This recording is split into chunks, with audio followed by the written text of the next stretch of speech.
धीरानपुर नाम के गांव में सुजीत नाम का एक कोलकाता में रहने वाला आदमी देवी नाम के एक लड़की के साथ शादी करके आया था।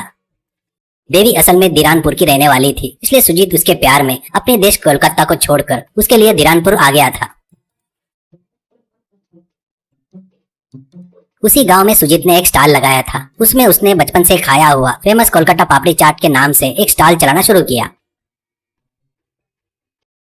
सुजीत के चाट के टेस्ट पर कस्टमर ज्यादा ही आने लगे। सुजीत और देवी खुशी खुशी जीने लगे। वहीं पर रह रहा पानी पूरी बेचने वाला रमेश को ये पसंद नहीं आया। रमेश अपने मन में, ये सुजीत रोज रोज इम्प्रूव होता जा रहा है, मेरे ग्राहक को भी खींच रहा है, इसको कुछ करना होगा वरना मेरा धंधा तो ठंडन गोपाल हो जाएगा, इसे कैसे भी करके कोलकाता वापस भेजना होगा, ऐसे सोच रहा था। ऐसे ही एक दिन चंदूलाल नाम का एक व्यक्ति रमेश के पास आया। चंदूलाल को देखकर रमेश, अरे चंदूलाल जी क्या हुआ, इस बीच आना ही बंद कर दिए, कोई डाइटिंग वगैरह कर रहे हो क्या, ऐसा कहा। चंदूलाल, अरे रमेश भाई क्या बताऊं, मुझे पानी पूरी काफी पसंद है और मेरे घर वालों को पापड़ी चाट कोलकाता में रहता है ना, वो खाना पसंद है। वो सुनते ही रमेश को काफी गुस्सा आया और तुरंत रमेश, अरे वाह अच्छा है, जो पसंद है वही खाना चाहिए, वैसे आपके घर में सब ठीक है ना, या कोई इस बीच दवाखाना गए क्या। वो सुनते ही चंदूलाल डर गया। तुरंत चंदूलाल, अरे ये क्या बोल रहे हैं रमेश भाई, दवाखाना बोल रहे हो, कुछ दिन पहले मेरे छोटे लड़के को कुछ पेट में दर्द था, तब हॉस्पिटल लेकर गया था और लेकर आया, ये बात तुम्हें कैसे पता। वो सुनते ही रमेश, अरे मेरे तक ये बात क्यों आएगी, मैंने ऐसे ही सोचा था। कहते ही चंदूलाल, बस ऐसे ही सोचा था क्या, कैसे। रमेश, हाँ आप लोगों पापड़ी चाट खा रहे हो ना, उसमें डलने वाली चीजें लो क्वालिटी मटेरियल है, उतना क्या उस दिन मैंने उसमें कॉकरोच भी देखा था। अरे किसी को मत बताना, आप मेरे खास हो इसलिए बता रहा हूँ, वैसे भी किसी की बुराई करना मेरी फितरत नहीं है। वो सुनते ही चंदूलाल डर गया। तुरंत चंदूलाल, ऐसा काम कर रहा है क्या, वो बेवकूफ कहाँ से आकर यहाँ पर स्टॉल लगाया, हमारे जैसे ग्राहकों के सेहत से खिलवाड़ करता है क्या, अभी उसकी खटिया खड़ी करता हूँ, रुको। उस पर रमेश, अरे अरे अरे चंदूलाल जी ऐसा मत करो जी, आप जाकर डायरेक्ट बोलोगे तो कोई भरोसा नहीं करेगा, आप मेरे खास हो इसलिए बात मैंने आपको बताई है, ये बात आप दिल में ही रखो, ऐसा बोलकर उसे वहां से भिजा दिया।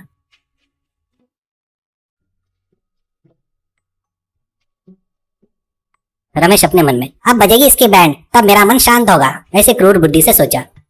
उसके सोचे वैसे ही सुजीत की पापड़ी चाट का धंधा मंदा पड़ने लगा। सुजीत की पापड़ी चाट का धंधा मंदा पड़ने लगा।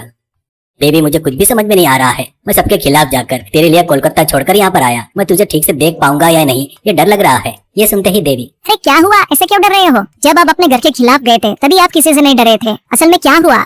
उस पर सुजीत, ऐसी बात नहीं है, अपनी पापड़ी चाट की दुकान पर रोज रोज ग्राहक कम हो रहे हैं, कोलकाता फेमस स्ट्रीट चाट बोर्ड लगाने पर शुरुआत में काफी लोग आए और पिछले 2 महीने से मैं देख रहा हूँ काफी कम हो गया है धंधा। उस पर देवी दुखी हुई। देवी, अरे फिर क्या करे, आप दुखी मत हो, आप दुखी होंगे तो मैं देख नहीं सकती, ये नहीं तो कोई और धंधा कर लेंगे, आप ऐसे दुखी मत होना, ऐसे दिलासा दिया। इतने में विष्णु और रवि बोलकर सुजीत के दोस्त उससे मिलने के लिए आ गए।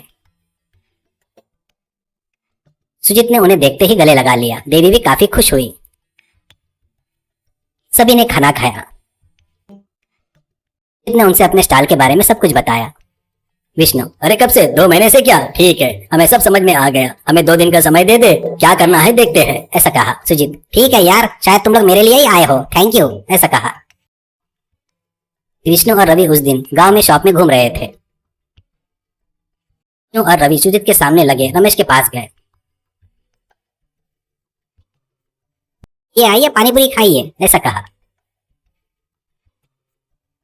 अरे नए हैं, शादी में आए हैं, ऐसा कहा। फिर रमेश, ऐसा है क्या, खाइए खाइए, काफी अच्छी है यहाँ पर, हमारे गांव में मैं ही फेमस पानी पूरी वाला हूँ, ऐसा कहा। उस पर रवि, अरे यहाँ पर एक फेमस कोलकाता पापड़ी चाट वाला था ना, ऐसा कहा। रमेश, अरे धीरे से बात कीजिए साहब, आप बिल्कुल वो मत खाइए, वो आपके सेहत के लिए अच्छा नहीं होगा, पहले ही शादी में आए हो, ऐसा कहते विष्णु। अरे ये क्या भैया, ऐसा क्या हुआ। उस पर रमेश, अरे वो काफी बड़ी कहानी है, क्या बताओ, वो कहीं कोलकाता से आया है, पापड़ी चाट बेच रहा है, पर खराब हुआ मैदा ऐसा सब डालता है वो चाट में, क्या डालता है उसको ही मालूम, एक दिन तो मैंने चूहे को भी देखा था, पर यह बात किसी को मत बताना, मुझे किसी की बुराई करना बिल्कुल नहीं पसंद है, ऐसा कहा। विष्णु और रवि ने एक दूसरे का चेहरा देखा। रमेश जो बोल रहा था उन्होंने सब कुछ रिकॉर्ड किया था। तुरंत विष्णु, ठीक है जी, थैंक यू भैया, ऐसा बोलकर दोनों चले गए।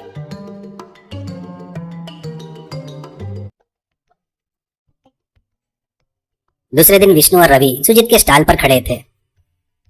उन दोनों को पापड़ी चाट खाते देखकर रमेश अपने मन में, अरे ये दोनों पागल है शायद, कितना है समझाया मैंने, फिर भी वहीं पर खा रहे हैं, चीची क्या लोग हैं, ऐसा सोचकर गुस्सा किया। सुजीत के पास पापड़ी चाट खाता विष्णु, अरे वाह कितना स्वादिष्ट है ये, कितना लाजवाब है, ये यहाँ का नहीं है शायद। उस पर सुजीत ने कहा, अरे हाँ जी, ये कोलकाता का फेमस है, वो हमारे गांव का है, वो यहाँ बेच रहा हूँ, मेरे पत्नी के साथ यहाँ बस गया हूँ, ऐसा कहा। वो सुनकर रवि, काफी अच्छा है और टेस्टी भी है, हमें पार्सल चाहिए, जल्दी से पैक करके दो, ऐसा कहा। काफी लोग देखते समय उन्होंने पार्सल ले लिए। फिर लोगों में से एक आदमी सामने आकर, अरे अरे आप लोग नए हो लगता है, ये खराब क्वालिटी की पापड़ी चाट बेच रहा है, इसके पास से मत खरीदना, ऐसे गुस्से से कहा। वो कोई और नहीं चंदूलाल था। तुरंत सुजीत, अरे चंदूलाल जी आप ऐसा क्यों बात कर रहे हो मेरे बारे में, क्या हुआ? उस पर विष्णु, क्यों बात कर रहा है बोले तो ये देखो, बोलकर वीडियो दिखाया। उस वीडियो में रमेश टाल के बारे में जो बोल रहा था सब दिखाई दिया और सुनाई दिया। सभी गांव वालों ने देखा और रमेश की तरफ देखकर चिढ़ने लगे। तुरंत सुजीत, अरे रमेश भैया मैंने क्या किया आपके साथ जो आप ऐसे बात कर रहे हो, मैं अपनी पत्नी को लेकर यहाँ से चले जाऊँ बोलते क्या, ऐसा कहा। उस पर रमेश शर्मिंदा होकर, तुरंत रमेश, मुझे माफ कर दे सुजीत, क्या है कि मेरा धंधा खराब हो रहा था इसलिए ऐसा सब कुछ बताया, तुम और तुम्हारी पत्नी यहीं पर रहो, अब ऐसा नहीं कहूंगा, ऐसा कहा। उस दिन से दोनों जिसकी जिंदगी वो देख रहे थे। फ्रेंड्स, अगर आपको ये वीडियो पसंद आई तो हमारे चैनल को लाइक, कमेंट और सब्सक्राइब जरूर करना और हाँ, अपने दोस्तों के साथ इसे जरूर शेयर करना। धन्यवाद।